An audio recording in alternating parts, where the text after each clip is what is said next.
La Iglesia Bíblica de Mayasilla es un ministerio que busca glorificar a Dios a través de la exposición fiel de su palabra. Deseamos que Dios le acerque a los pies de la cruz de Jesucristo por medio del mensaje de hoy. Vamos a hacer una pausa al libro que estamos leyendo en Primera de Juan y vamos a hacer un pequeño estudio de algún tema especial. En esta ocasión quiero seguir hablando acerca de los héroes de la fe. Hemos visto en años anteriores muchos hombres de la fe, pero hemos visto a varones. No hemos visto a Hudson Taylor, hemos visto a John Bunyan, Jonathan Edwards. Y en esta ocasión lo que vamos a hacer en este tiempo, antes del aniversario de la iglesia, es hablar un poquito de cómo Cristo ha moldeado el carácter de algunas mujeres que son el ejemplo para muchos de nosotros. Así que hoy vamos a hablar a la luz de Santiago, capítulo 1, versículos 2 al 4. Vamos a hablar de una mujer que se llama Joni Eareckson Tada. Entonces, voy a invitarles a abrir sus Biblias en Santiago capítulo 1, versículos 2 al 4. Dice la palabra del Señor en Santiago: hermanos míos, dice, tened por sumo gozo cuando os halléis en diversas pruebas, sabiendo que la prueba de vuestra fe produce paciencia. Mas tenga la paciencia su obra completa, para que seáis perfectos y cabales, sin que os falte cosa alguna. Hermanos míos, tened por sumo gozo cuando os halléis en diversas pruebas, sabiendo que la prueba de vuestra fe produce paciencia. Mas tenga la paciencia su obra completa, para que seáis perfectos y cabales, sin que os falte cosa alguna. El mismo año que nacía la República Popular de China y la República Democrática de Alemania, nacía también Joni Eareckson Tada en la calurosa ciudad de Baltimore, en Maryland. Era el año 1949. Sus padres se llamaban John y Linda Eareckson. Su nombre se pronuncia Joni porque deriva del nombre de su papá, que se llamaba John.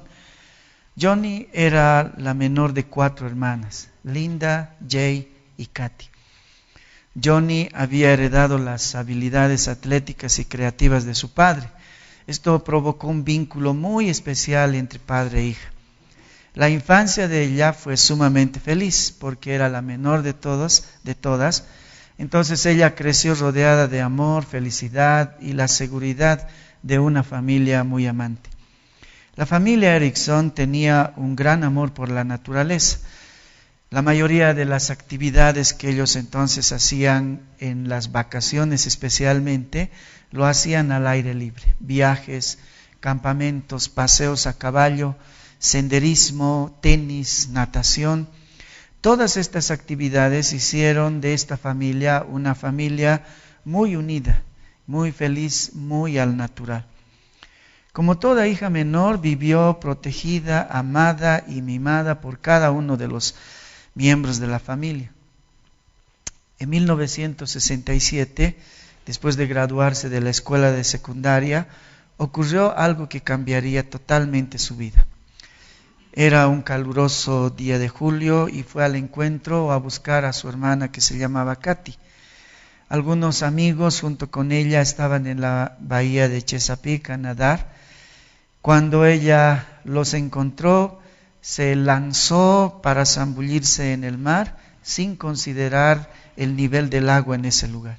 De pronto sintió que chocaba contra un objeto muy duro. Rápidamente e inmediatamente supo que algo estaba mal. Aunque ella no sentía ningún dolor, había una sensación extraña en su cuerpo, una rigidez que nunca antes había experimentado. Su primer pensamiento fue que quizás quedó atrapada en una red de pescar y trató de liberarse y de salir a la superficie. Pero el pánico se apoderó de ella cuando se dio cuenta que no podía moverse y estaba tirada boca abajo en el fondo de la bahía. Se dio cuenta que se estaba quedando sin aire, así que en su biografía ella dice que se resignó a morir ahogada. Su hermana Katy, que la había visto, se dio cuenta rápidamente que algo no estaba bien, así que corrió nadando hacia Johnny y se tiró, ¿no? Y la levantó hacia ella, y para sorpresa de Katy, Johnny no podía mantenerse en pie y cayó otra vez al agua. Katy entonces sacó a Johnny y notó cómo ella jadeó en busca de aire. Johnny en esos momentos se preguntaba por qué sus brazos estaban atados todavía a su pecho, porque eso es lo que ella sentía. Entonces, para su profundo dolor, Johnny se dio cuenta que sus manos no estaban atadas, porque ella las vio colgadas en la espalda de su hermana. Katy gritó para que alguien llame a una ambulancia y Johnny fue trasladada de urgencia al hospital. Ese día, toda la vida de Johnny cambió para siempre. Era el 30 de julio de 1967. Se había roto el cuello, una fractura entre el cuarto y quinto cervical, y ese día tuvo que confrontar la triste realidad del cambio de la vida en unos segundos. Ese cambio de ser una chica normal, atlética, hermosa, inquieta, a convertirse en una masa de carne sin vida. No podía mover ni un solo dedo. Ahora tenía que confrontar la realidad de que había quedado cuadriplégica, paralizada de hombros para abajo. Mientras sus amigos estaban ocupados invitando a sus familiares para la graduación y se estaban preparando para ir a la universidad en el otoño siguiente, Johnny esos días estaba luchando por su vida y tener que aceptar el hecho de que ella viviría el resto de su vida en una silla de ruedas. Johnny era una hermosa joven de 17 años, alegre, atractiva, atlética, emprendedora, a punto de ir a la universidad. Tenía amigos, una posición estable, un futuro prometedor, pero ese verano del 67 todo cambió para él. Por casi 6 meses Johnny permaneció tendida boca abajo en una cama especial.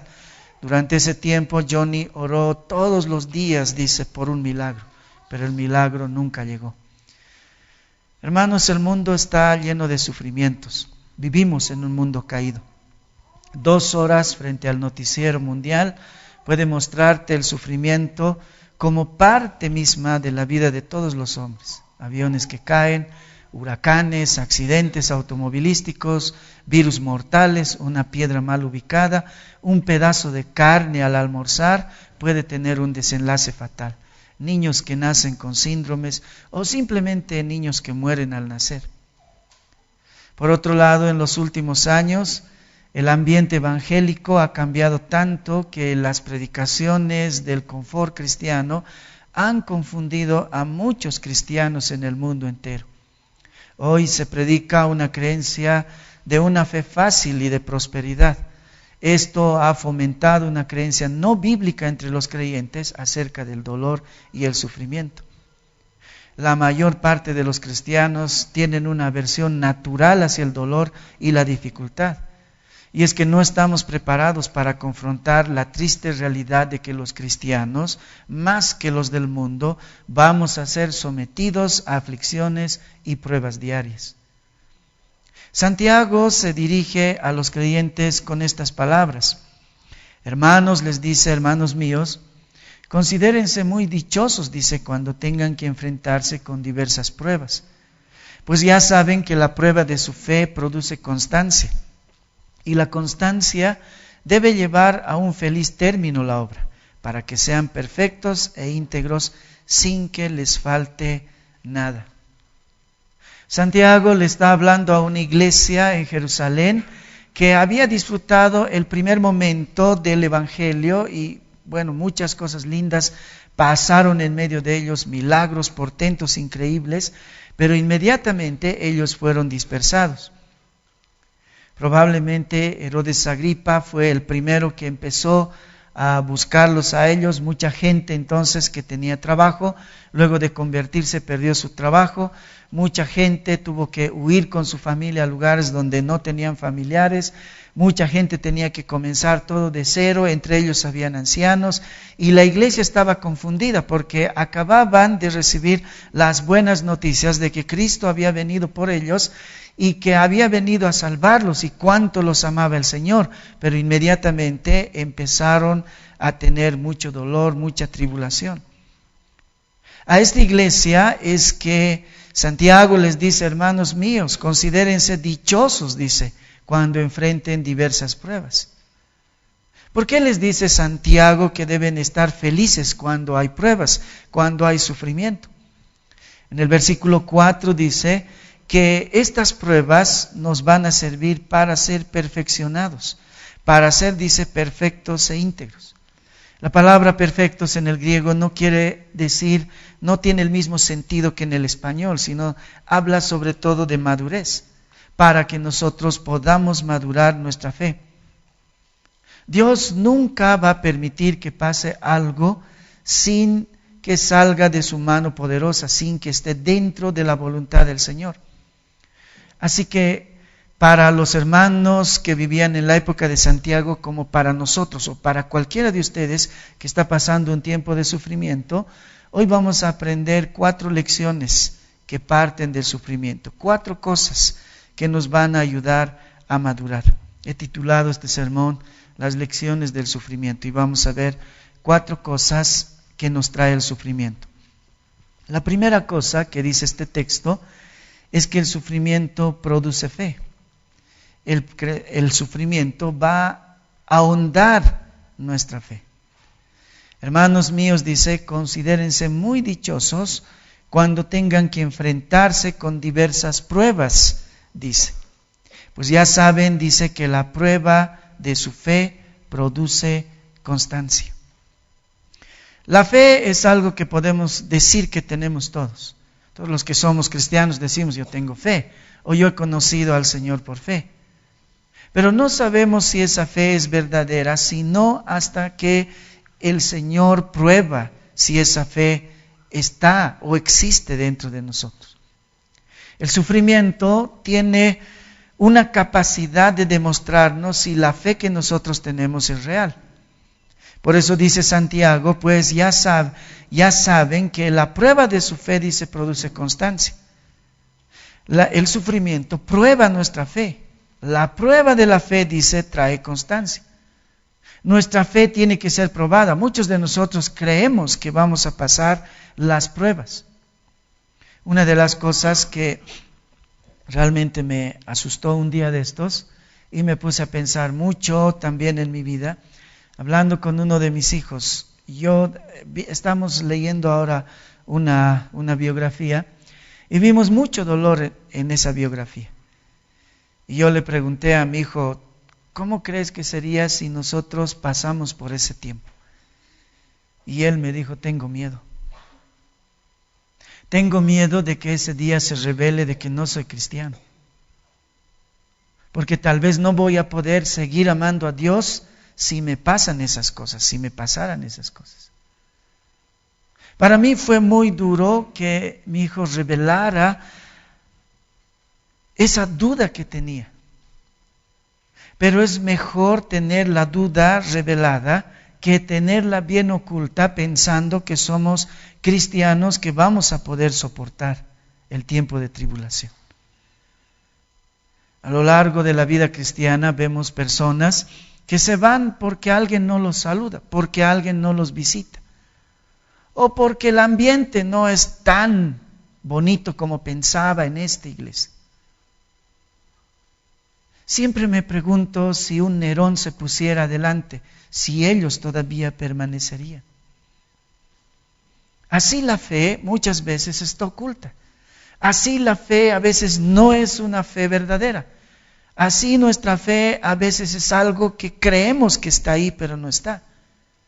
Santiago dice que nuestra fe tiene que ser probada para ser comprobada si es real, si está ahí. Después del accidente, durante 2 años, Joni Eareckson estuvo en un programa de rehabilitación. De esos días, Joni dice, oré cada oración para ser sanada, pero Dios obviamente tenía otros planes. Entonces dice, empecé a reflexionar y a hacerme preguntas que nunca antes me había hecho. Como ¿cuál es el verdadero significado de la vida? ¿A dónde estoy yendo? ¿Cuál es el propósito de Dios para mí?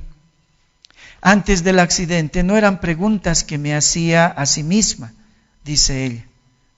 Cada vez que el pastor bendecía al final del culto, nunca pensaba que yo tenía que meditar en las palabras que había escuchado el domingo. Pero de pronto en estos días, repentinamente, empezaron a surgir preguntas. Y quería recordar si en algún momento el pastor había hablado acerca de estos difíciles días.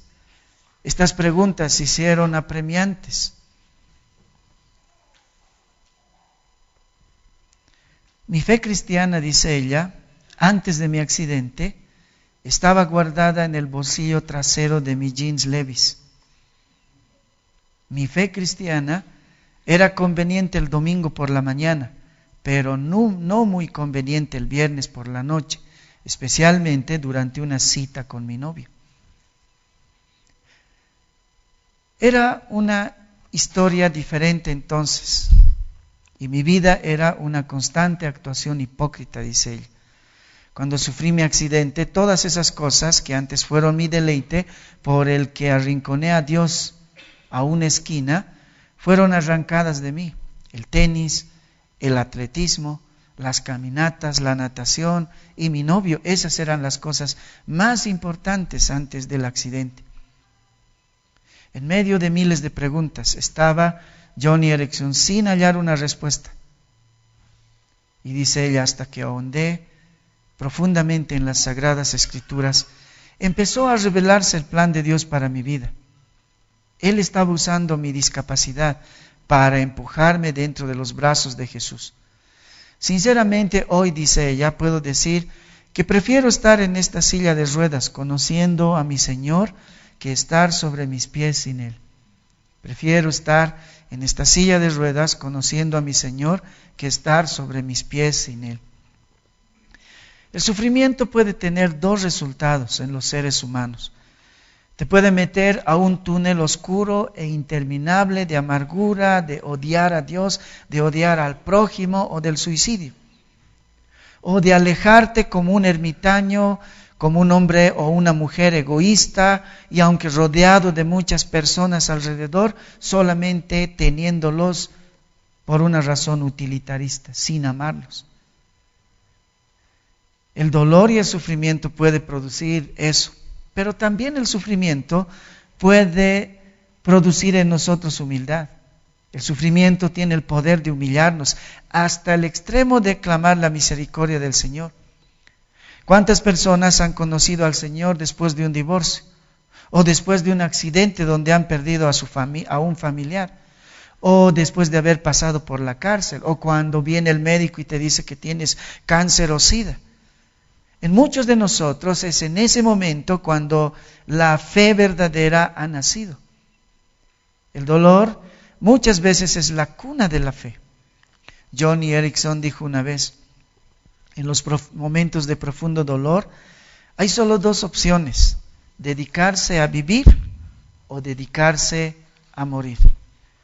En los momentos de profundo dolor hay solo 2 opciones: dedicarse a morir, a vivir o dedicarse a morir. Por una época, Joni se dedicó a morir.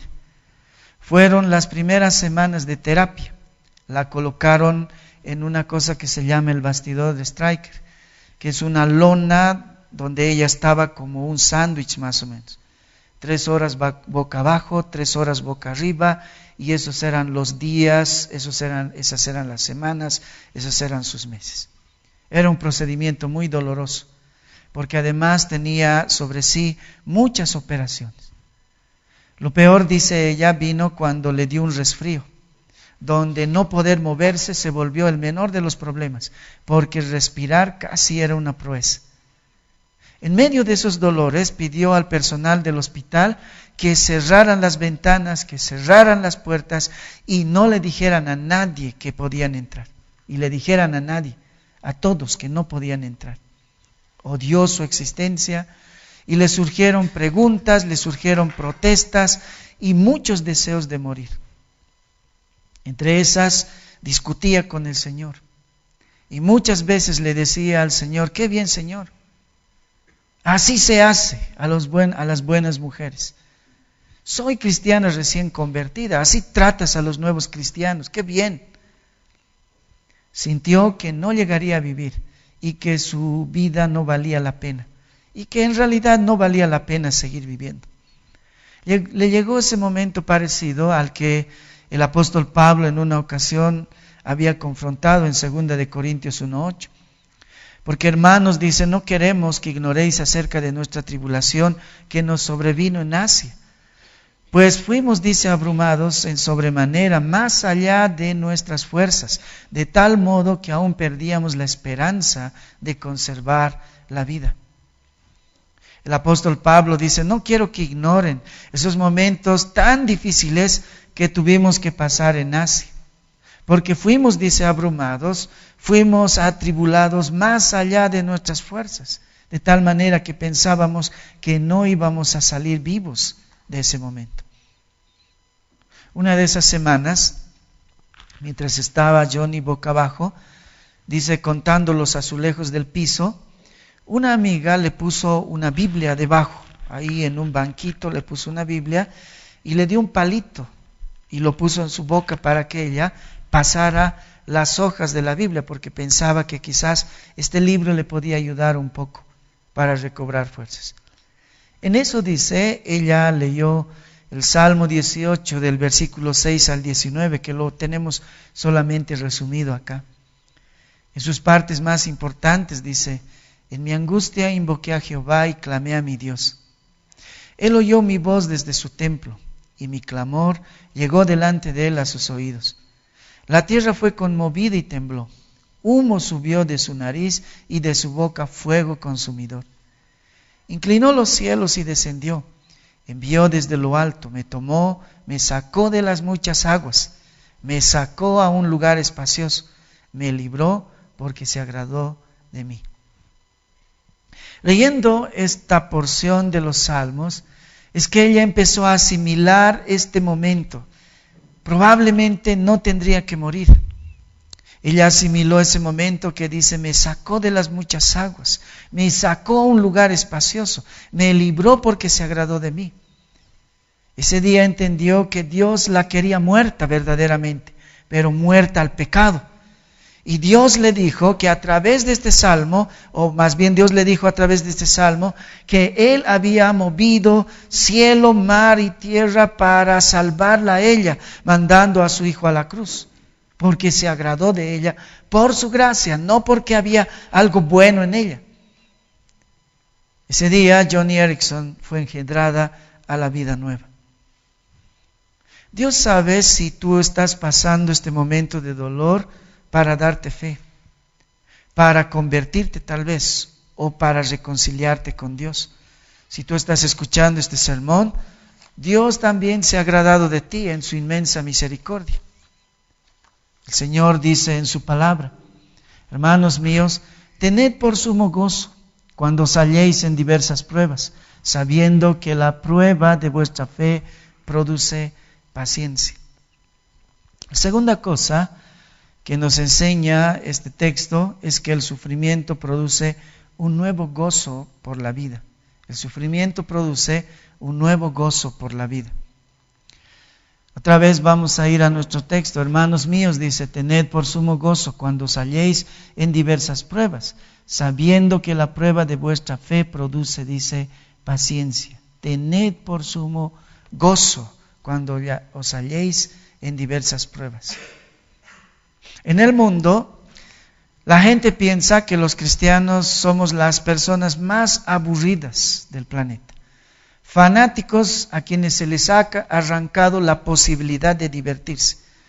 Muchos no entienden cómo podemos vivir sin disfrutar de la bebida, lejos de los adulterios, las corrupciones, el egoísmo, la avaricia, la vida desordenada. Y muy sinceramente ellos consideran que estas cosas son divertidas y necesarias para disfrutar la vida. La vida sin esas cosas a ellos les parece una monotonía sin sentido. Recuerdo a mi padre una vez decir, no te vayas, no, ¿cómo puedes querer ser pastor? Esos hermanos que están ahí no disfrutan de nada, ya no hacen nada, ya no bailan, ya no toman y están ahí con sus manos cantando y todos los años, todos los días de su vida es un aburrimiento completo. Pero todos los que estamos aquí sabemos que no es así. En 1 Corintios, el Señor les dice que a los que aman al Señor, Él les hará ver cosas que ojo no vio, que oído no escuchó y cosas que nunca han subido al corazón del hombre, dice. Lo que el mundo no puede ver es lo que nosotros disfrutamos de verdad. Verdaderamente nosotros disfrutamos, vemos cosas que ellos no pueden ver, oímos cosas que ellos no pueden escuchar, a nuestro corazón han subido cosas que ellos no pueden percibir. Nuestro gozo viene de otro lado, nuestro gozo es eterno, nuestro gozo es supremamente diferente al gozo de ellos. No estoy diciendo que nosotros somos perfectos y que no hemos dejado por completo los pecados, y que hemos dejado por completo más bien los pecados. Todos los días luchamos contra esos pecados, esas viejas formas de divertirse, porque vemos por otro lado otro gozo, otro nuevo gozo que Dios nos da en Cristo. Lo que muchos no comprenden es que lo que ellos llaman necesario y divertido no es más que una esclavitud encubierta. Creen que hacen todo lo que les da la gana hacer con su vida, pero hacen todo lo contrario. Hacen todo lo que Satanás y el pecado desea que hagan con sus vidas. Son esclavos que creen ser libres. Nosotros no. Nosotros disfrutamos verdadera libertad. Antes de conocer a Cristo, también nosotros andábamos como ellos, encadenados de pies, esclavos de nuestras inclinaciones pecaminosas, que al final no era nada más que nuestra propia autodestrucción. Cuando conocemos nosotros a Cristo, hay un despertar de esa horrible y larga pesadilla. Cuando conocemos a Cristo, todas las cosas empiezan a cambiar, todas las cosas llegan a tener un nuevo sentido. Y aquellas cosas que tenían valor, ahora dejan de tener valor, porque adquirimos un nuevo y renovado gozo. De eso está hablando Santiago, por sumo gozo. Sumo quiere decir grande, supremo gozo, un gozo que no puede ser movido por las cosas que nos pasan, un gozo que no puede ser derribado por el sufrimiento y la tribulación. Ese es el gozo que los cristianos podemos disfrutar. Solo los cristianos pueden enterrar a un ser querido y estar tristes por un lado y alegres por el otro lado, porque desprenderse de este mundo es disfrutar, es el comienzo del disfrute eterno. Solo los cristianos podemos experimentar eso. Ese es el gozo que Dios ha prometido para nosotros. Pablo lo dijo de este modo en Filipenses 3, 7 al 8. Pero cuántas cosas eran para mí ganancia, dice, las he estimado como pérdida por amor de Cristo. Y ciertamente, dice, aún estimo todas las cosas como pérdida por la excelencia del conocimiento de Cristo Jesús, mi Señor, por amor del cual lo he perdido todo y lo tengo por basura para ganar a Cristo. Alguna vez hemos hablado de la palabra basura que usa acá el apóstol Pablo. Es la peor basura que puede haber. Es excremento disfrazado. Escubala es la palabra griega que se utiliza allá. Lo que Pablo está diciendo acá es que todas esas cosas que él tenía antes, su alcurnia, su reputación, el origen que él tenía, el ser fariseo, el ser un hombre muy conocedor, de pronto cuando conoció, dice, a Cristo, se convirtieron en escubala, basura misma. Y ahora él tenía otra perspectiva, quería seguir a Cristo, quería conocer más de Cristo, eso se volvió su nuevo gozo. No juntar dinero, no juntar reputación, todas esas cosas se convirtieron en basura. Su anterior vida, ¿no?, él la compara como revolcándose en un fango de pecado. Y ahora por fin él había entendido la verdadera razón de la vida. Eso hizo que el apóstol Pablo predicara en muchos lugares y se hiciera el misionero que afectó a todo el mundo conocido de entonces. Europa, Asia y África casi le debían el haber escuchado el Evangelio a este hombre que cambió su perspectiva. El sufrimiento puede provocar en nosotros un cambio de visión, una nueva perspectiva de la vida, unas nuevas cosas que podemos hacer. De pronto las cosas que son relevantes se vuelven verdaderamente relevantes. Antes de eso no. Joni Eareckson pasó por 2 años de rehabilitación. Empezó a confiar en el Señor y empezó a mostrar pequeños avances como sentarse o manejar una silla eléctrica. Aprendió a dibujar y pintar usando utensilios con los dientes. Al principio muchos familiares y amigos le compraban sus cuadros por compasión, pero más tarde ella comenzó a vender sus obras de arte que eran realmente demandadas porque eran excelentes. Se mantenía muy ocupada en su trabajo artístico y ganó para sí un grado de independencia, pero eso sería solo el principio de una vida bastante fructífera. En 1979, Joni se trasladó a California y comenzó un ministerio para la comunidad de personas con discapacidad en el mundo entero. Ella la llamó el ministerio de Joni y sus amigos y usó como lema para el inicio de este ministerio Lucas 14:13 y Lucas 14:23. Mas cuando hagas banquete, llama a los pobres, a los mancos, a los cojos y a los ciegos. Dijo el Señor al siervo: ve por los caminos y por los vallados y fuérzalos a entrar para que se llene mi casa. Desde ese día, Joni y sus amigos han distribuido 38,000 sillas de ruedas mundialmente a través de un proyecto que se llamaba Ruedas por el Mundo.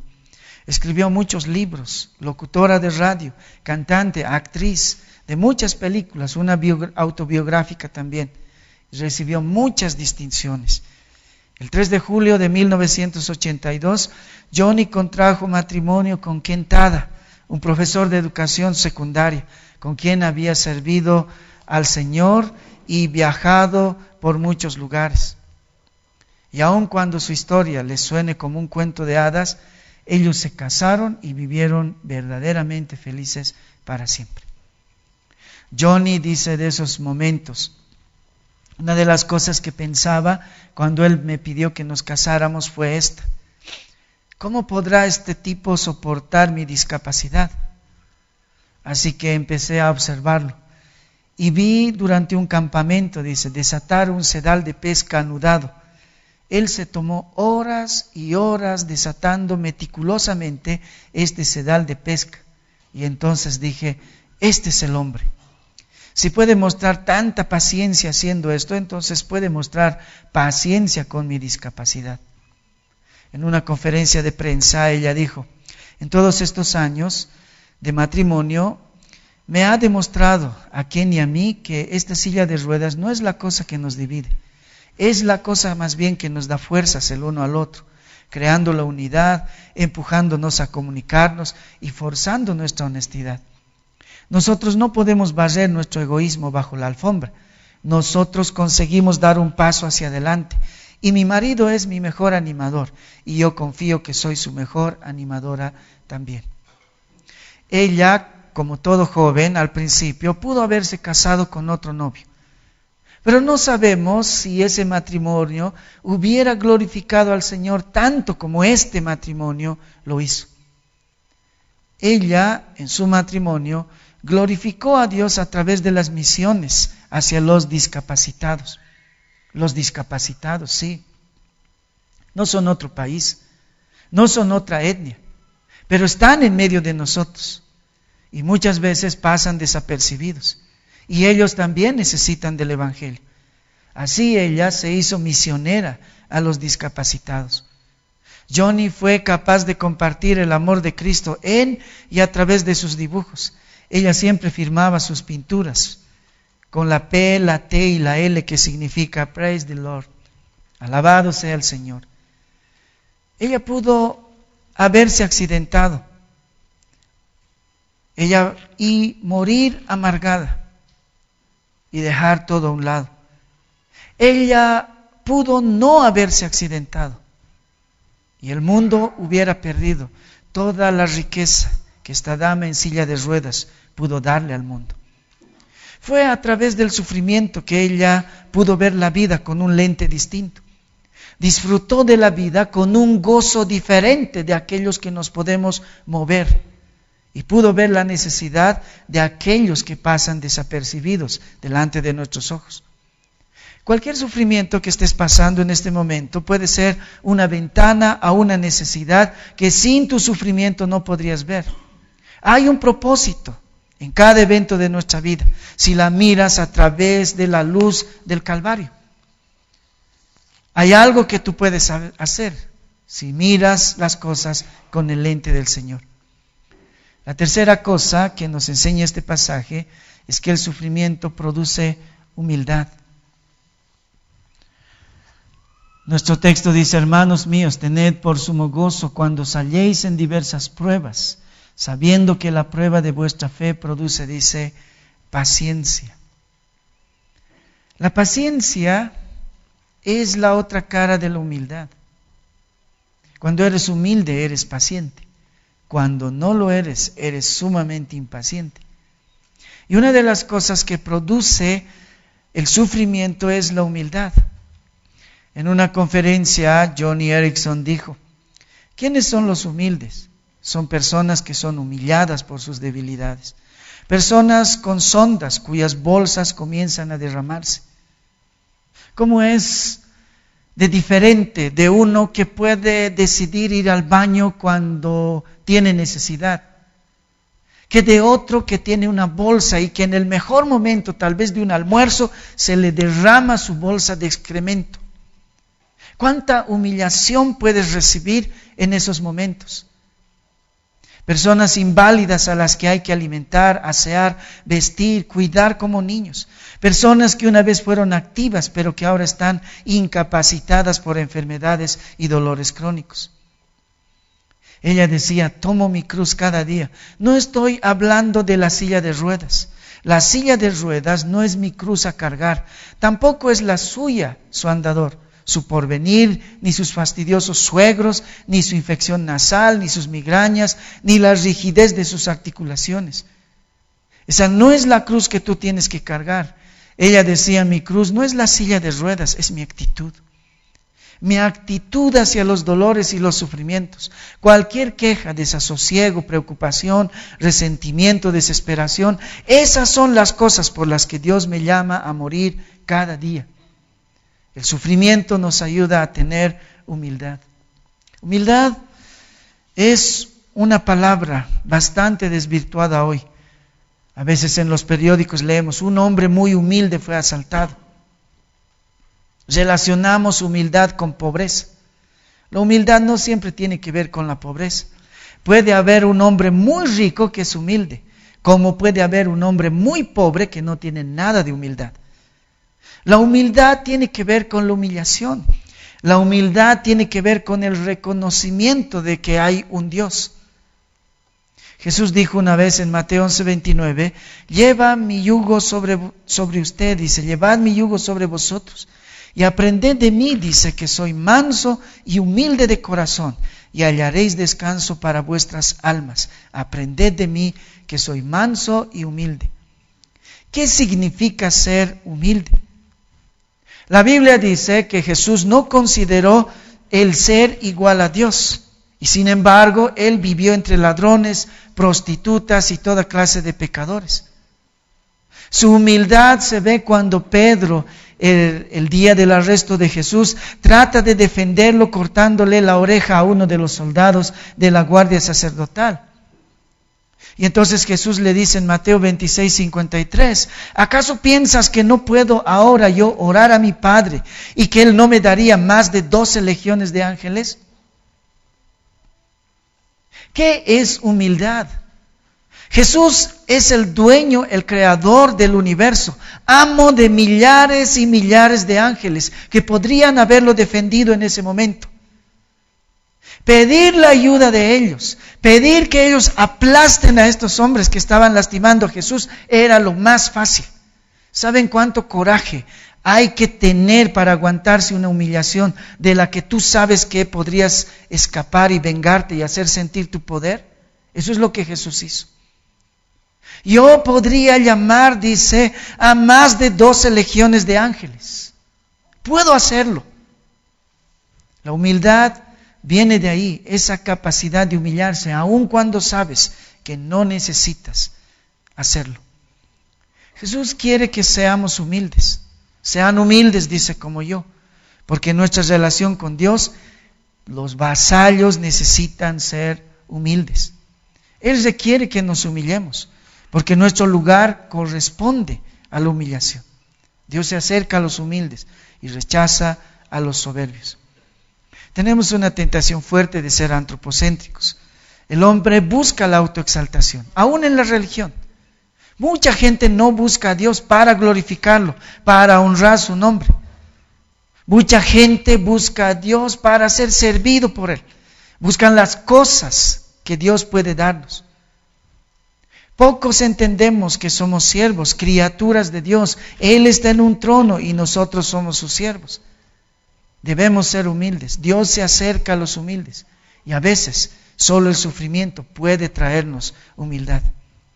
Dios está usando tu enfermedad, tu accidente, tu probable divorcio, la cárcel, la bancarrota, una guerra, una catástrofe natural, el nacimiento de un hijo enfermo, para volcar nuestra mirada al cielo y volvernos a la sensatez.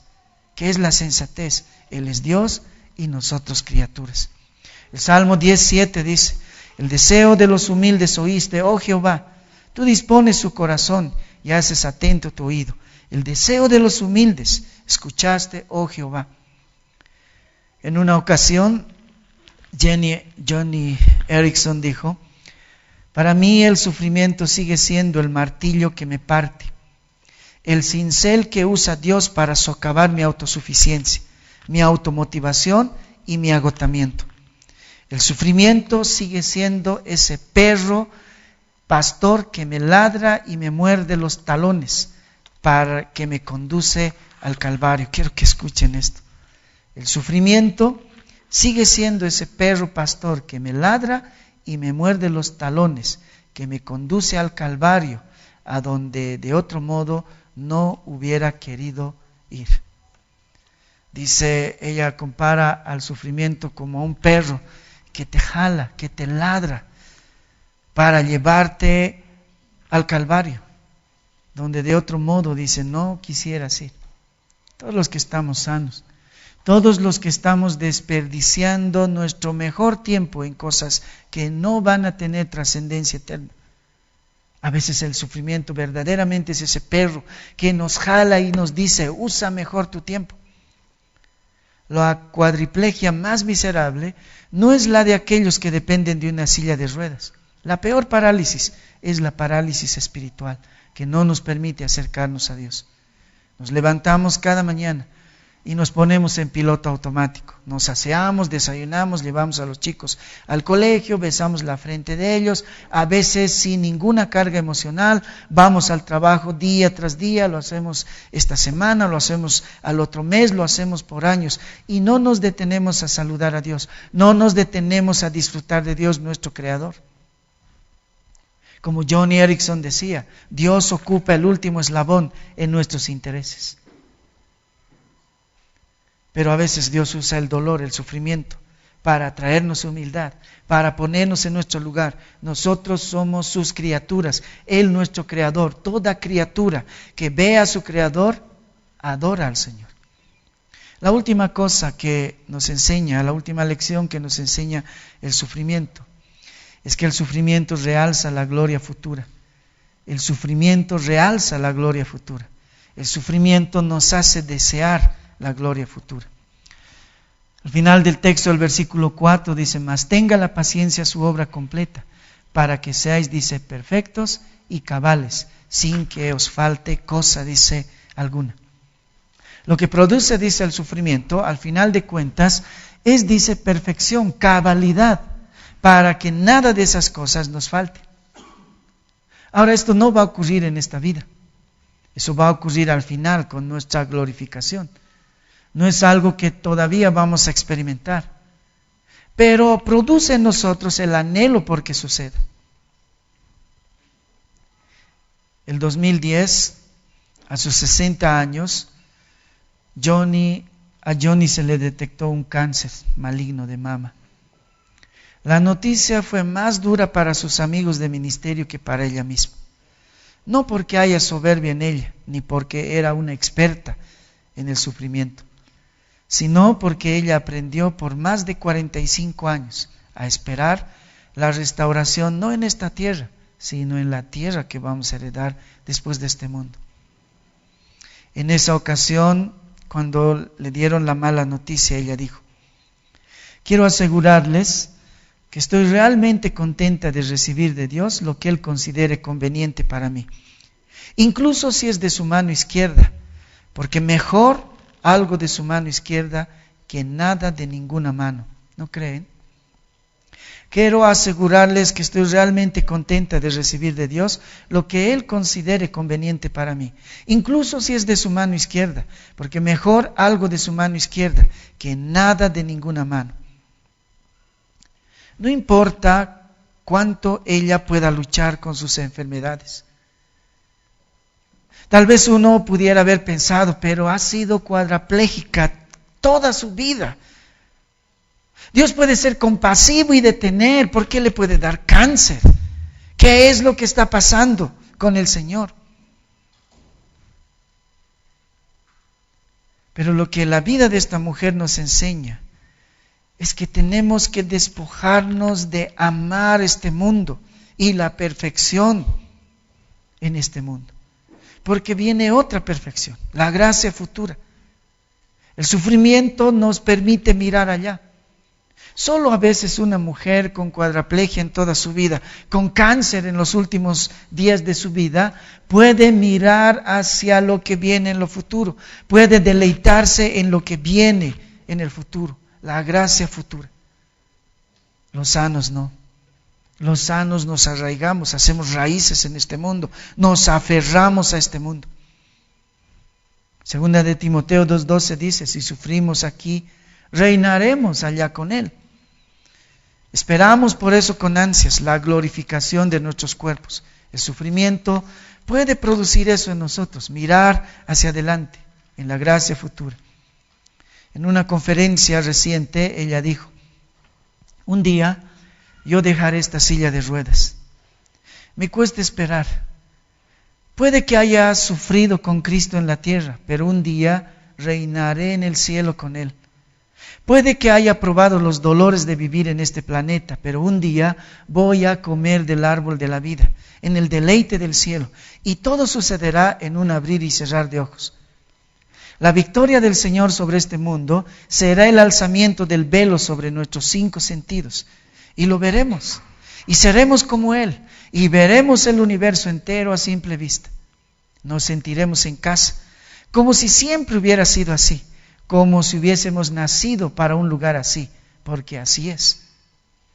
Levantaré mi vista, y caminando hacia mí vendrá mi esposo. ¿Quién? ¿Quién sabe? Sé que Él me ama en la tierra, pero soy solo un asomo, un presagio, una premonición de la Johnny que seré en el cielo.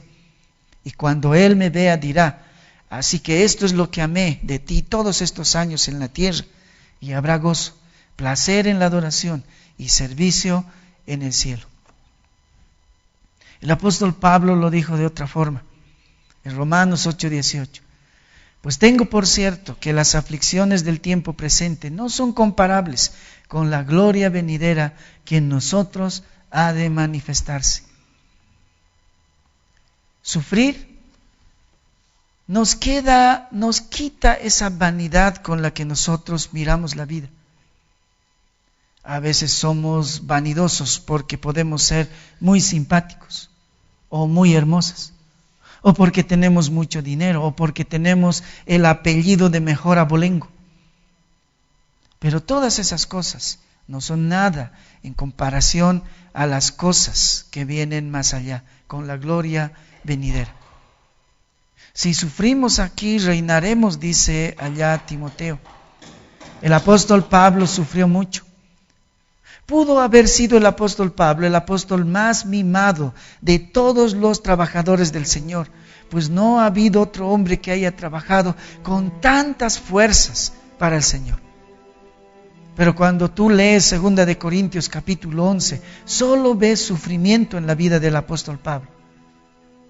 Y debió ser en uno de esos sufrimientos incontables que sufrió el apóstol Pablo que dijo: pues tengo por cierto que las aflicciones del tiempo presente no son comparables con la gloria venidera que en nosotros ha de manifestarse. Si estás sufriendo, es temporal. Si estás pasando por algo que te han dicho que no tiene solución, es temporal. No viviremos más de 100 años. Y antes de